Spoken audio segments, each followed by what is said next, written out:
we made it through another month with 9 books read this month. I am so excited to get into fall. Okay, summer was okay. It was nice and warm, and now it's starting to get a little cooler where I'm at. It's still technically warm because I'm in the south, but it's not as hot as it used to be. It's 20 degrees lower, okay? And I'm so excited to move on to my September TBR. If you haven't watched that video, go see what I'm reading. Go check out my September TBR to see what I'm reading. I did a short for people to vote what shall I read first, and I'm getting a lot of votes for Sugar, so I'm excited to start my September read, okay? But we're gonna go ahead and close out August. I'll let you know everything I read and what I thought about them, and I also have some new books added to my collection and some bookish items my mom had sent me for my birthday as well. And so let's get into it.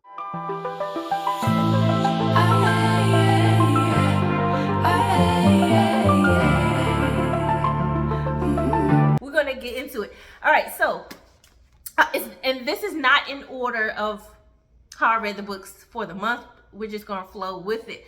All right, this is Ta-Nehisi Coates' The Beautiful Struggle. I know I've been calling this man Ta-Nehisi, which I like it sounding like that, but I've heard his name pronounced by a couple journalists who he's interviewed with, and it's Ta-Nehisi.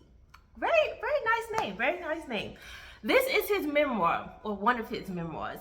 This is a short book. It's a short read. Now, this memoir, it kind of started off, he jumps right into his life in Baltimore, right? He's from Baltimore. He's being raised with his father and other siblings. He talks a lot about what he went through living in the inner city, especially at that time, and still in some areas, Baltimore, in different areas, they get unruly sometimes. It's like, what are you doing? Why you're doing this, right? Dealing with kids, how they perceive your what clothes you got on, who you talking to, gangs, all that. He addresses that in here. He also highlights and talk a lot about his father, who was a Black Panther, sort of an activist in his own right, but his father was also getting around, okay? He was having kids with other women at the same time. The other women having kids. It was a lot going on, but I love the genuineness of this memoir. I love how he poses what he learned and what the takeaways he learned from his father. He's a very intelligent guy, and so I'm interested. He also wrote a book called The Message, which he raised controversial points and perspectives in that book, and so go check out his work. This is not a must-read memoir, but his work in activism and social commentary, political commentary, things of that nature, I would love to check out eventually. All right, so that was that. I'm gonna try to put them, I'll just put them on the floor. Then I read A Love Like the Sun. This was a romance. This is actually a debut novel by Riss M. Nielsen, and her real name is Marissa, but I guess she just goes by Riss for short. This novel was not a memorable novel, and this is not the popular opinion of this book, because I've heard great things about this book, but this book is not a must read. I didn't enjoy this book. It kind of fell flat for me. It took a long time to really get into, because you're following the main lady, and I can't even remember her name. Lanaya. Can't remember the name. I was over this book. Okay, so Lanaya, she and her mom owns a flower shop, and she's also working at a hotel as a like the house cleaning position at the hotel. And she's doing that because the flower shop is off and on doing well. And by the time you get to a certain part of the beginning of the book, we find out that the flower shop is starting to lose a lot of business, and they're trying to close it, and they're moving out of their storefront. And you also find that her father has been ill, and he has passed away, so she's talking through that. And then she has this great friend, this best friend, who is sort of like an orphan. He has people who adopted him, I believe, took him in, but they don't treat him like their own child. So he kind of lived with that neglect and abandonment, but he becomes successful in his life. And then they're going through kind of that, where you can see that Darnaya in this character and the main male character, I can't remember his name. What is his name? Lord, I don't remember this guy's name. Oh, Jordan. I told you this was not, remember. Okay, Jordan is famous, and he he goes through his different love triangles in Hollywood, and then he comes back home sometimes, and him and Darnaya are still in conversation with each other, and then eventually he helps her out to keep the business going, and so they pretend it's like that fake relationship. We pretend, but we're not really together, but because you're famous and social media, so he does these posts, and it gives her more traction with her and her mom's business. And then they eventually obviously find out, oh, I love you. And the whole time she didn't realize, like the whole time reading this, so I'm like, you didn't realize, you don't see this man actually loves you. She just sees, oh, you broke up with your last girlfriend, and you say it's mutual, and I think you still want to be with her. And this whole time, this man love her. It was like a 3, not a must read.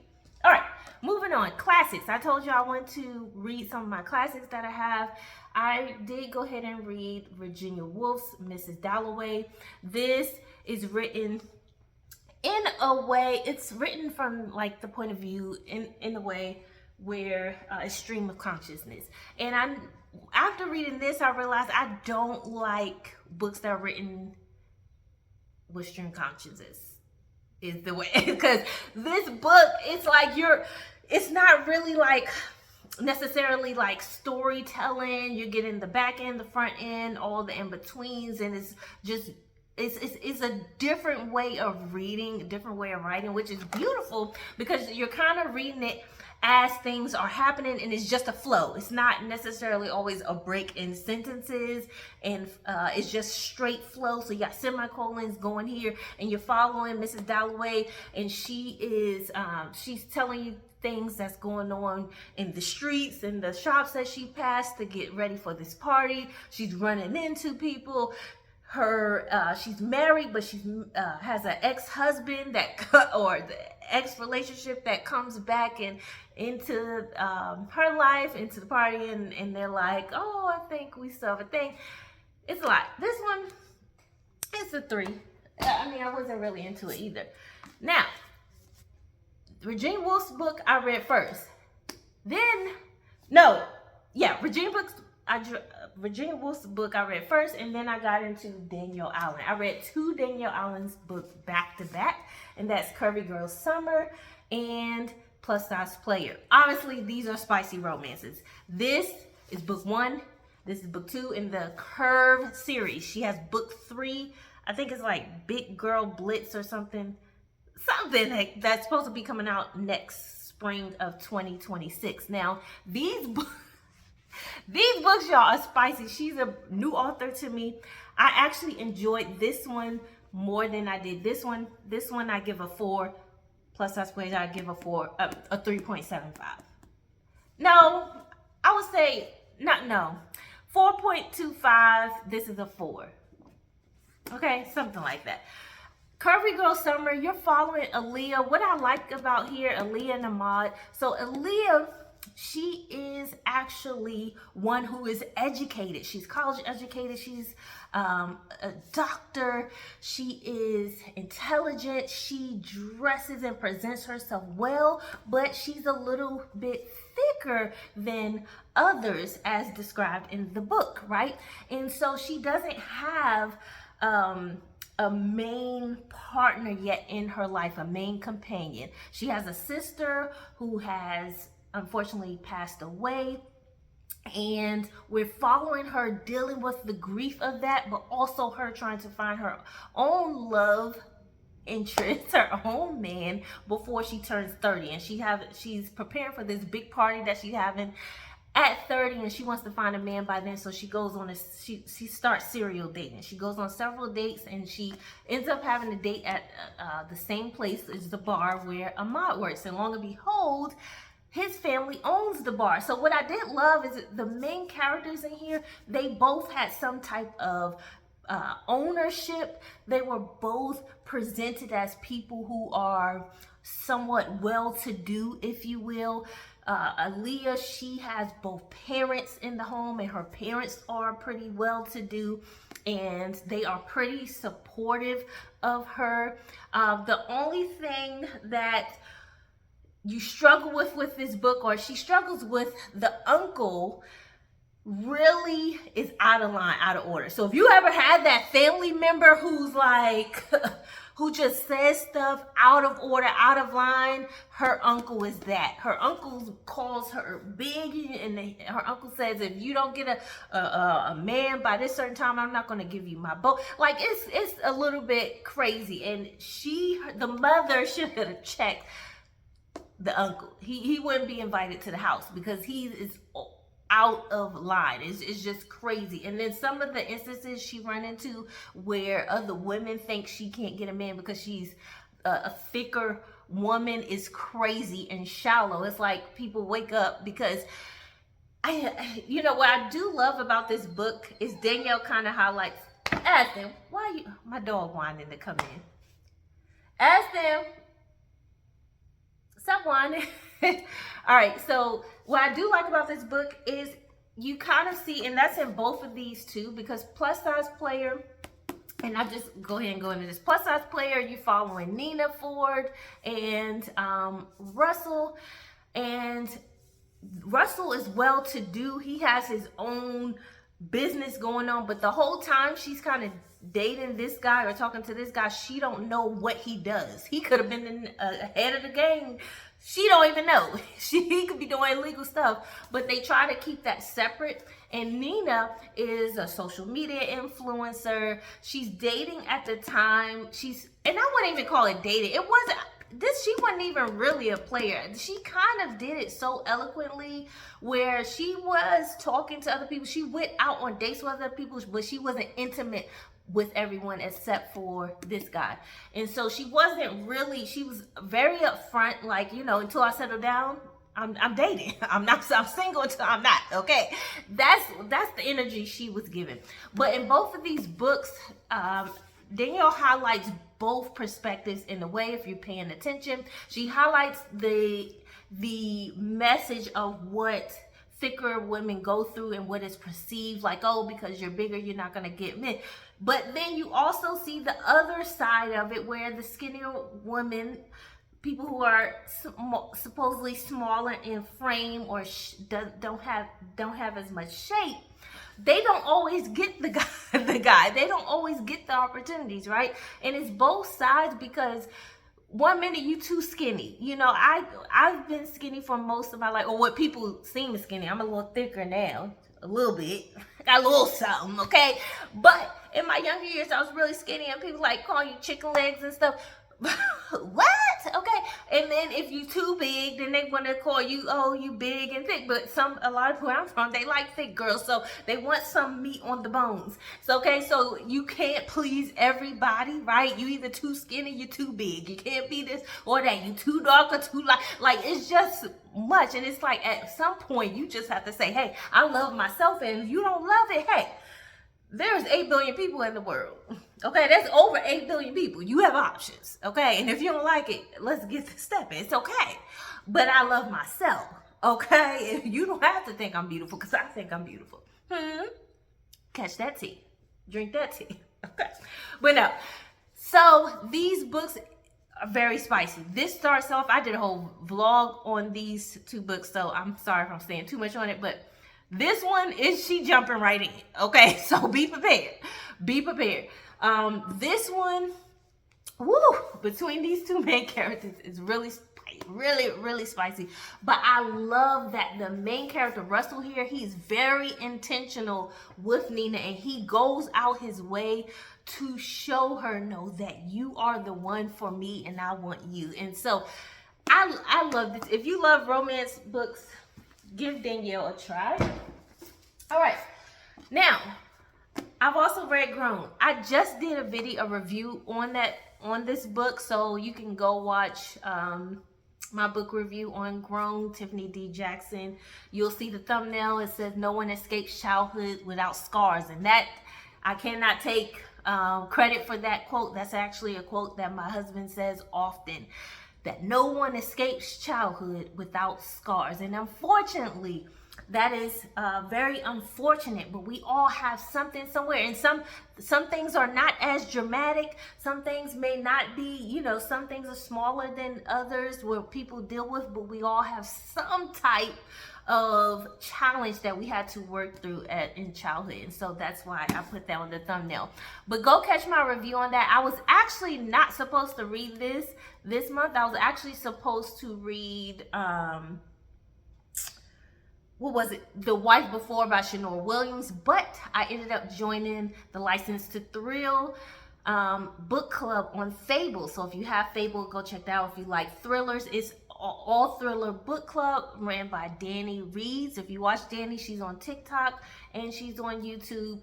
Sweet girl, love her. She gives you all the thriller options. And so she was like, well, join the Fable book club and read with us in November. So that's why I put it to it'll be a later read for me on a later TBR. And so I switched that out with Grown by Tiffany D. Jackson. Tiffany is a new author to me. I just started reading her books this month, and oh my gosh, she's a great writer. She tells a great story. This is actually a psychological thriller. This is considered YA. This main character, whose name is Enchanted Jones, and I love that name, right? We're following Enchanted while she's a senior in high school, working hard to be in college. She's on the swim team. She's active and she's kind of smart. However, she goes through this desire, it's relatable, as many do. She goes through this desire, like, oh, I have a vision for myself. The parents want something from her, wants her to go to college and things, but she has a beautiful voice. She can apparently sing, and she wants to go after that dream, right? Which is fine. However, the way she goes about it, sneaking around, going to auditions, and then she runs into this producer guy who sort of woos her and say, I'm going to mentor her. And it's sort of that theme of grooming and manipulation, you're dealing with age gap relationship here, but you're dealing with all the nuances. What Tiffany does well in this book, she highlights all the nuances of that back and forth, like, oh, I want this to happen. I want to be in a relationship. This person's loved me. This person sees me. And people love to be seen, right? And so that's what gets her drawn in. But then you find out, oh, this guy has a lot of issues. He has apparently mental health issues. He's dealing with abuse himself from his being in the music industry when he was younger. And so he's kind of passing that on, which is so unfortunate, but she does a great way of highlighting the ups and downs and challenges of that. It reminded me, if you've been following the Cassie and Diddy case, this book kind of reminds me of that. All right, so enough of that. I also read Blood in the Water. Almost done here. Almost done. Hanging it. Also watch, girl. I also read Blood in the Water by Tiffany D. Jackson. I actually read this first before I read Grown. This is a middle grade book. Sprayed edges. Gorgeous, right? That is gorgeous. This was my first sprayed edge book. And this book, we are following Kaylani, and Kaylani is she's in grade school, but it's summertime. Her dad, unfortunately, have just went to prison for embezzlement, but she believes that she believes he's innocent. She's like, my dad is innocent. He didn't do what they said he did, and I'm going to help find out, how I can get the evidence and show that he's not guilty. So she starts studying law. Like, she's a very smart little girl. And this book is short, and she ends up vacationing in a spot in New York with some well-to-do people, because her father knows the people. And so you're following her journey of dealing with people, staying with people for the summer that she does not know. She doesn't really want to go, but the mom and her dad convinces her, hey, you need to have a little fun. And it's with one of her childhood friends that have moved, right? And yeah, this it's not a must read. It was a 3.75. It's still good, but it's a middle grade book. Okay, so it's very easy to read, very easy to flip through, and the end is what grabs you in, how it turns out. All right, then I've read A Love Song for Ricky Wiles by Tia Williams. Now y'all know 7 Days in June. 7 Days in June was my first book the previous month by Tia Williams, and that was just well written. Oh my gosh, this will be my third read of hers. I actually did not enjoy this one either. Like, I know everyone has that opinion. A lot of people that I've seen in the BookTube, Book Talk world loves this book, and I actually, it wasn't hitting for me. What I did love about it was Tia did infuse some information about Harlem. She infuses some back history in this book, some from that time period. You have it could be considered a little bit lyrical in here, but you're following Ricky Wiles. It kind of reminded me, if you read the Green Sister series by Christina Forrest, like The Neighbor Favor. Let me tell you, I told on TikTok, I told Bookmark by Leah, I left a comment. I was like, hey, this is reminding me of Neighbor Favor. She's like, I didn't hear that before. I did not hear that before. Y'all hear the country come on me? I've been living in Alabama too long. Too long. Living down south too long. But this book reminded me of The Neighbor Favor, and here's why. It's because you're following sisters, and Ricky is the youngest of the sisters, just like The Neighbor Favor. Lily was the youngest of the sisters, and Lily was dealing with finding her own way, different from what the family, again, it was a flower shop. This sister, Ricky Wiles, dealing with the same thing. Everybody's following the family business. They're in the funeral business. They're well-to-do, but she wants to do her own thing. Oh, it's not for me. I don't want to do that. Y'all just need to let me find myself. And the family sort of doesn't believe in her, or they do, but they feel like she's being aloof by trying to do her own thing and open her own business. And so she also wants to open a flower shop. She ends up meeting a lady named Miss Della. Is it Della or Delta? I think it's Della. It's a lady named Miss Della, but she meets this lady that has a brownstone in New York, and that's where she ends up renting from her, opening up her store. But my thing is here, and that's similar to The Neighbor Favor. Your parents are already setting you up. Your parents have worked hard to set the foundation for you. And the other two sisters are following that business. And the dad says, hey, I give you a proposition. The dad's like, if you follow the family business, you open up your own, franchise business in the funeral business that we have, and you'll be successful at it, you get access to your trust fund, and you can open up as many flower shops as you want. Makes more sense, right? Versus, but it's like that hard not like, no, I want to get it on my own. I want to, which is fine, but you already have that foundation for yourself where you can multiply what you want, but you rather struggle and start over. It's like starting over. And we don't appreciate that. We like, oh, I want to make a name for yourself. No, if you have parents who did what they were supposed to do, where you don't have to start over as a teenager, as 18, going out in this world, and they have a play for you, why not honor that?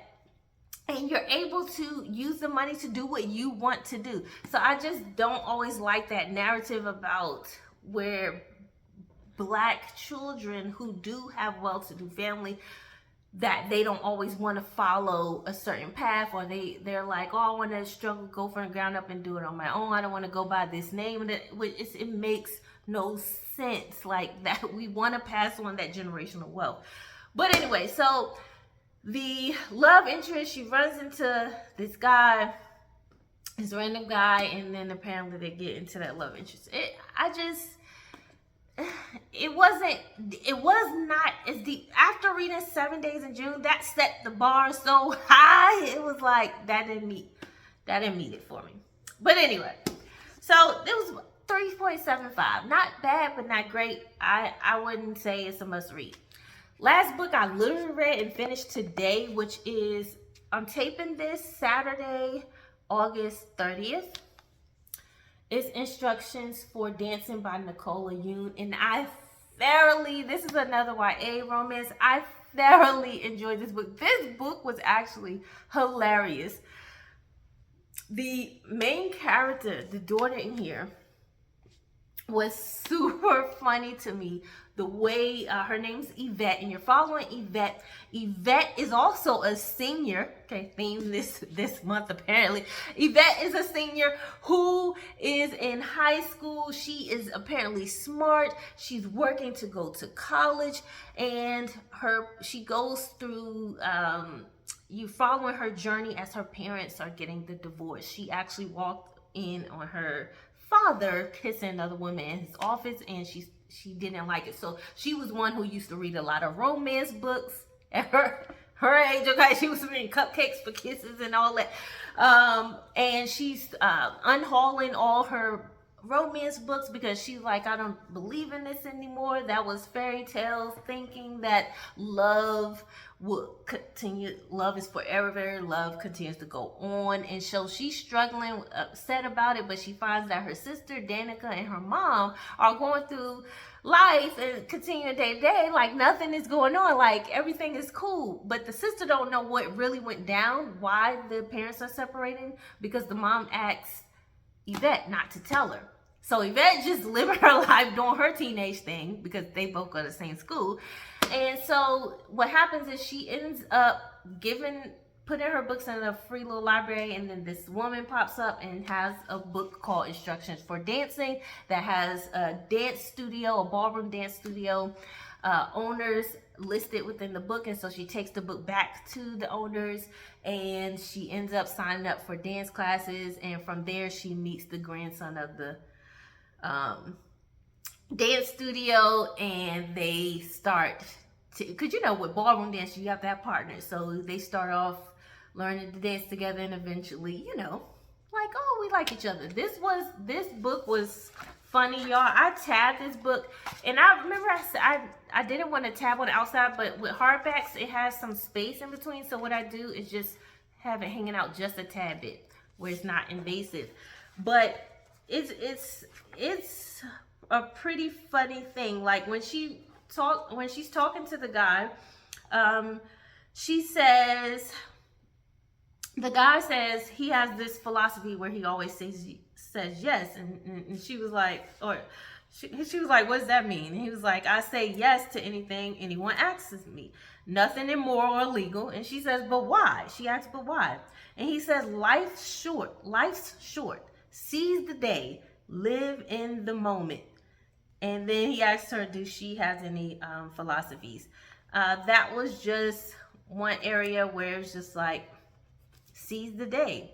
And what I love is she went on to ask about, okay, well, what if people take that approach and said yes to everything, but they start just doing everything that they shouldn't be doing, wrong things? And he was like, why do you automatically assume that people who get the opportunity, if they know life is short, that they're just going to do everything wrong or negative things? Why do you don't think they're going to eat right, or they're going to spend time with their loved ones and things. So she brings that perspective there. She's so intentional because within the book is giving instructions on dating. It's talking about book tropes that she enjoyed and loved at one time. She talks about her favorite romance genres was second chance. She says, these days I realize this is the most unrealistic trope. If someone hurts you once, why would you give them a chance to do it again? And that was her former favorite romance trope was second chance romance. But after her parents' divorce, she's like, this is actually most unrealistic, because why would you be with someone who hurts you again? And this video is long, but anyway, so those are the books I read. I would definitely suggest this. This was a good read to me. This was good, well written. I will actually give this, it's between a 4.25. Yeah, I'll give this a 4.25. All right, so those are all the books that I read. Ooh, this is a long one. But anyway, for those of you who stayed, put a purple heart in the chat. I appreciate you. Now, let's look at what's in my new collection. Barnes & Noble's had bookmarks that were for $1.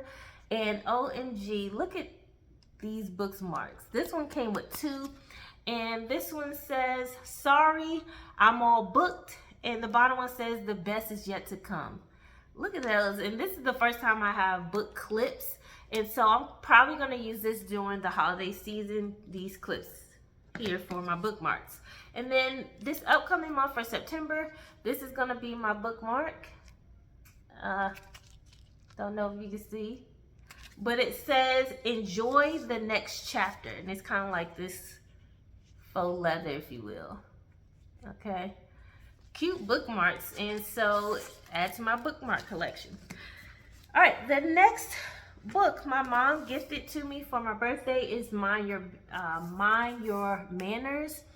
And I think I showed this on one of my videos in August, but this is by Sarah Jane Ho, and I'm excited to read that one.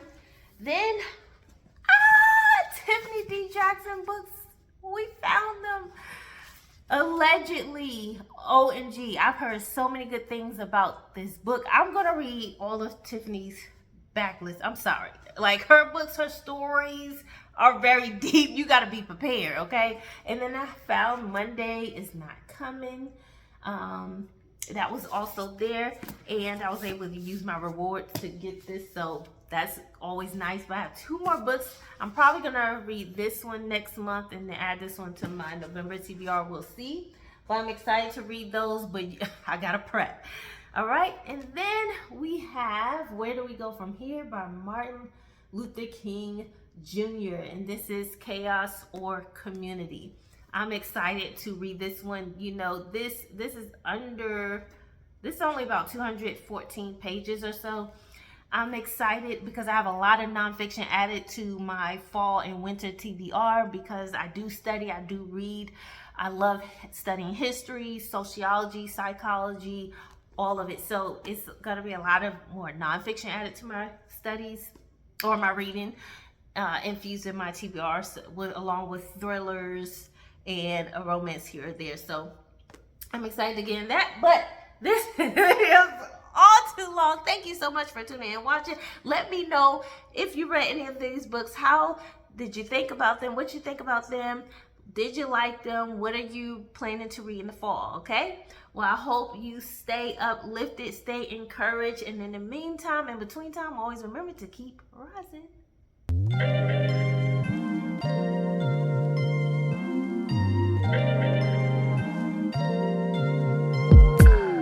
I'm telling you that there ain't no other way. Pack your bags and leave.